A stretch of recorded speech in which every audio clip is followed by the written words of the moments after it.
Hello everyone, welcome to my YouTube channel. You know the name, that is engineering hub. Very good, very good.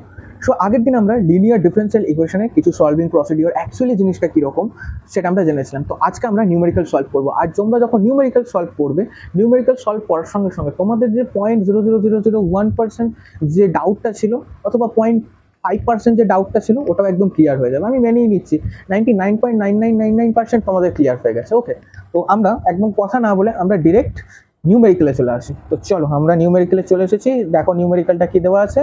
They solve this differential equation, that is dy by dx minus 3/x plus 2 into y equal to x plus 2 whole cube. Okay, so আমরা কি পড়েছিলাম? Linear differential equation. এখানে dy by dx আছে, so আমরা লিখবো dy by dx plus p into it will be y equal to q.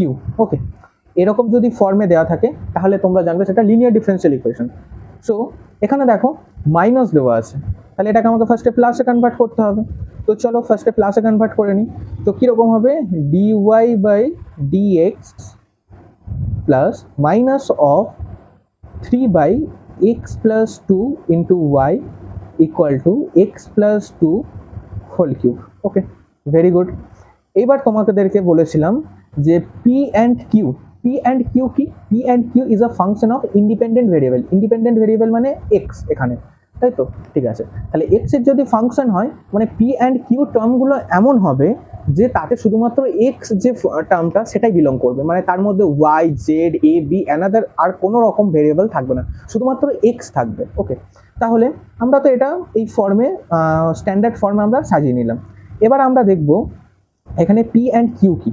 So দেখো এই পার্টটা হচ্ছে তোমার পি, ওকে, অ্যান্ড এই পার্টটা হচ্ছে তোমার Q. So P equal to minus 3/x plus 2 and Q equal to x plus 2 whole cube. Okay, তাহলে দেখো কি বলেছিলাম এখানে, সবসময় তোমরা যেটা মনে রাখবে সেটা হচ্ছে যে P and Q will be the function of independent variable. So এখানে ইন্ডিপেন্ডেন্ট ভেরিয়েবল এক্স, তাহলে independent variable function of x, তার মানে পি অ্যান্ড কিউ টার্মটা যেটা থাকবে তার মধ্যে শুধুমাত্র এক্স থাকবে, এক্স অথবা any kind of number, constant number. Okay, y, z, A, b, c, d another kind of কোনো রকম ভেরিয়েবল থাকবে না। তাহলে দেখো এই পিটার মধ্যে শুধু এক্স আছে, ওয়াই নেই, জেড নেই, কিছু নেই। ঠিক আছে, তাহলে এটা পি। কিউটা দেখো, কিউর মতো শুধু এক্স আছে, না আছে ওয়াই, না আছে জেড। ওকে, তাহলে পি অ্যান্ড কিউ আমাদের কাছে সিম্পল হয়ে গেল। ওকে, তাহলে এবার আমাদেরকে কি করতে হবে? ফার্স্ট স্টেপ কি ছিল? যে ইন্টিগ্রেটিং ফ্যাক্টর আমাদেরকে ডিফাইন করতে হবে। দেখো ফার্স্ট হচ্ছে যে ইন্টিগ্রেটিং ফ্যাক্টর আমাদেরকে ডিফাইন করতে হবে। চলো আমরা ইন্টিগ্রেটিং ফ্যাক্টর ডিফাইন করে নিই।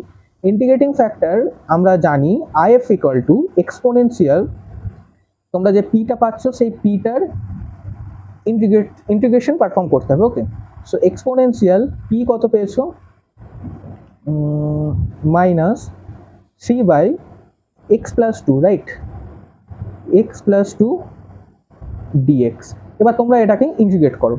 বারবার বলেছিলাম ইন্টিগ্রেশনের ফর্মুলাগুলো ভালো করে করো। যারা করেছো তাদের পক্ষে খুবই ভালো, যারা করো নাই ভাই করে নে। -3, কারণ আমি প্রচুর ভুগেছি ইন্টিগ্রেশন অ্যান্ড ডিফারেন্সিয়েশনের ফর্মুলা নিয়ে। সব বুঝতে পারবে, সব হয়ে যাবে, কিন্তু ক্যালকুলেশনে যে ভাই একদম ফিল্ডিং সেট। সেহেতু ইন্টিগ্রেশন ডিফারেন্সিয়েশনের ফর্মুলাগুলো খুব ভালো করে করতে হবে, তাছাড়া উপায় নেই। কিন্তু এরপর আমরা যত এগোবো তত আমাদের আরও কঠিন টাইপের ইন্টিগ্রেশন আসবে, সেগুলোকে করতে হবে। তো -3 কনস্ট্যান্ট বাইরে এলো, ঠিক আছে, dx বাই এক্স প্লাস 2। তোমরা এখানে একটা ইন্টিগ্রেশনের ফর্মুলা মনে রাখবে যে integration over dx divided by x plus a, যদি এরকম থাকে তাহলে সেটার ইন্টিগ্রেশন হচ্ছে log of x plus a. Okay, plus c, actually log of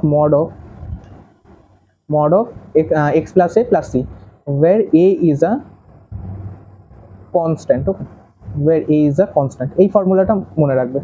তাহলে -3 কনস্ট্যান্ট আমরা বাইরে নিয়ে এলাম, এক্সপোনেনশিয়াল -3, তাহলে দেখো x প্লাস 2, 2টা তো একটা কনস্ট্যান্ট, তার মানে এই ফর্মুলাটা, তাহলে এটা ফর্মুলাটা হচ্ছে log অফ x প্লাস 2। ওকে, আর -3 যখন লগের বলেছি, লগের বাঁ দিকে যেটা থাকছে সেটা সবসময় পাওয়ারে চলে যায়, তাহলে -3 পাওয়ারে চলে গেল। এবার তোমাদেরকে বলেছিলাম exponential of log of x এর সিম্পল ফর্মটা কি? সেটা হচ্ছে x। তাহলে এখানে তোমরা ইন্টিগ্রেটিং ফ্যাক্টর আই এফ পেলে হচ্ছে x plus 2 whole to the power -3। Okay, very good. তাহলে এবার আমাদেরকে যেতে হবে এর সলিউশন প্রসিডিওরে। ওকে, সো আমরা কথা না বলে একদম সলিউশন প্রসিডিওরে চলে যাই। ইন্টিগ্রেটিং ফ্যাক্টর তোমরা এটা পেয়ে গেলে, এবার আমাদের হচ্ছে যে solution procedure. So next step হচ্ছে সলিউশন। ওকে, তো সলিউশনে কি বলেছিলাম যে ইন্টিগ্রেটিং ফ্যাক্টর লেফট হ্যান্ড সাইডে ইন্টিগ্রেটিং ফ্যাক্টর মাল্টিপ্লিকেশন ভেরিয়েবল কি হবে বলো তো? বারবার বলেছিলাম ডিপেন্ডেন্ট ভেরিয়েবল। সো এখানে ডিপেন্ডেন্ট ভেরিয়েবল কে y হচ্ছে dependent variable equal to integration over integrating factor into Q dx plus c। Okay, so integrating factor কত এখানে? ইন্টিগ্রেটিং ফ্যাক্টর হচ্ছে x plus 2 whole to the power -3 into y equal to integration over integrating factor x plus 2 whole to the power 3। কিউর value কত? কিউর value x plus 2 whole Q. Very good. So see, তাহলে আমরা x plus 2 whole to the power -3 এটাকে আমরা এরকম লিখতে পারি। তো দেখো কীরকম লিখতে পারি, যে 1/x plus 2 whole to the power 3 লিখতে পারি। তাহলে এই টার্মটা অ্যান্ড এই টার্মটা ক্যান্সেল আউট হয়ে গেল। Very good. যত ক্যান্সেল আউট করতে পারে তত ভালো, লাইফ থেকেও তাই। যত মানে অ্যাডিশনাল টার্মগুলোকে বা অ্যাডিশনাল টক্সিক মানুষগুলোকে জীবন থেকে ক্যান্সেল আউট করতে পারবে, তত তোমার জীবনের ইন্টিগ্রেশন খুব ভালোভাবে পারফর্ম হবে। বুঝতে পেরেছো? যতই অ্যাডিশনাল টার্ম থাকবে তত জীবন ওই কমপ্লেক্সভাবে ইন্টিগ্রেশন এমন আটকে যাবে আর কোনোরকমভাবে ইন্টিগ্রেশন পসিবলই নয়। ওকে, সো এখানে শুধু থাকবে dx প্লাস সি। তাহলে কত হলো? x plus c. তাহলে তোমরা লিখে দিতে পারো y, এটা অ্যাকচুয়ালি কি, y by x plus 2 whole cube. Okay, x plus c. তাহলে তোমরা এখানে চেষ্টা করবে y ইকুয়াল টু লেখা, ঠিক আছে? ভালো লাগে, এমন কোনো মানে রুল নয় যে এটাই করতে হবে, বাট বইতে স্ট্যান্ডার্ড বই এগুলোতে এরকম করেই লেখে, তাই আমরাও লিখব x প্লাস সি। ওকে, x প্লাস 2 হোল কিউব। এটাই হয়ে গেল তোমার জেনারেল রিকোয়ার্ড সলিউশন। এটাকে তোমরা লিখবে required solution.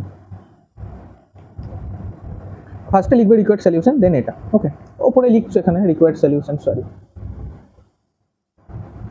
Required solution. So বুঝতে পেরেছো? একদম ইজি কন্টেন্ট, একদম ইজি, সব থেকে ইজি। ফার্স্টে ডিফারেন্সিয়াল ইকুয়েশনটাকে দেখলে স্ট্যান্ডার্ড ফর্মে আছে নাকি স্ট্যান্ডার্ড ফর্মে নেই, তাহলে আমাকে স্ট্যান্ডার্ড ফর্মে সাজানোর জন্য প্লাস করলাম, মাইনাসটাকে উইদিন ব্র্যাকেট নিয়ে নিলাম। তাহলে আমার এই টার্মটা পেয়ে গেলাম পি, এই টার্মটা পেয়ে গেলাম কিউ। এবার আমরা চেক করবো যে পি অ্যান্ড কিউ সবসময় কি হয়, ফাংশন অফ ইন্ডিপেন্ডেন্ট ভেরিয়েবল। এখানে ইন্ডিপেন্ডেন্ট ভেরিয়েবল এক্স, তার মানে দেখবো পি এবং কিউর যে ভ্যালুটা পাচ্ছি তার মধ্যে শুধু এক্স আছে নাকি। দেখো শুধু এক্স আছে, শুধু এক্স আছে। আরে নাম্বার কনস্ট্যান্ট যেটা খুশি থাকতে পারে, অন্য কোনো আর ভেরিয়েবল তো নেই, দ্যাট মিনস ওয়াই জেড এরকম তো কিছু নেই।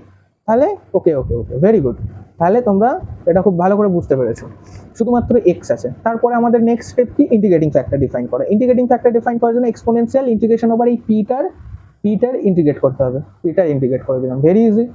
ইন্টিগ্রেটিং ফ্যাক্টর পেয়ে গেলে নেক্সট সলিউশন কি, সলিউশনের লেফট হ্যান্ড সাইডে ইন্টিগ্রেটিং ফ্যাক্টর ইনটু এই যে ভেরিয়েবলটা হবে, এই ভেরিয়েবলটা কি হবে, এই ভেরিয়েবলটা হবে হচ্ছে যে dependent variable. Okay, dependent variable and তারপর এইটা সিম্পল, তারপর তোমরা ইন্টিগ্রেশন করে পেয়ে যাচ্ছ। তাহলে তোমরা জাস্ট এইটাকে একটু লিখে রাখতে পারো বা মনেও রাখতে পারো, এমন কিছু ফ্যাক্টর নয়। ইন্টিগ্রেটিং ফ্যাক্টর ইনটু যে ভেরিয়েবলটা হবে সেই ভেরিয়েবলটা function of dependent variable. Okay, dependent variable, বা তোমরা এখানে ডিরেক্ট লিখে দাও dependent variable. Okay, equal to integration over Q into integrating factor, okay, dx plus C. Dependent variable যদি এক্স হয় তাহলে এক্স লিখবে, যদি ডিপেন্ডেন্ট ভেরিয়েবল ওয়াই হয় তাহলে ওয়াই লিখবে। ওকে, সেগুলো তো বুঝতে পেরেছো, আগে আমরা থিওরিতে পড়ে এসেছি। ওকে, তাহলে জাস্ট এই নিউমেরিক্যালটা এইটুকু, খুবই ইজি, খুবই সিম্পল। তোমাকে জাস্ট ফার্স্টে একটু দেখে রাখতে হবে যে আমার ফর্মটা ঠিকঠাক আসছে নাকি। ওকে, সো ভেরি গুড। তো চলো আজকের জন্য এতটাই। যদি তোমাদের এই ভিডিওটা ভালো লেগে থাকে তাহলে ওয়েট করছো কেন? কিসের ওয়েট এত? লাইফে অন্য কিছুতে এত ওয়েট করো নাই, এটাতে কেন ওয়েট করছো? সাবস্ক্রাইব করে দাও, শেয়ার করে দাও, বন্ধুদের সঙ্গে বেশি বেশি করে শেয়ার করো। ওকে, তো চলো, কিপ লার্নিং। আবার দেখা হচ্ছে নেক্সট ভিডিওতে। ততক্ষণের জন্য টাটা, গুড বাই।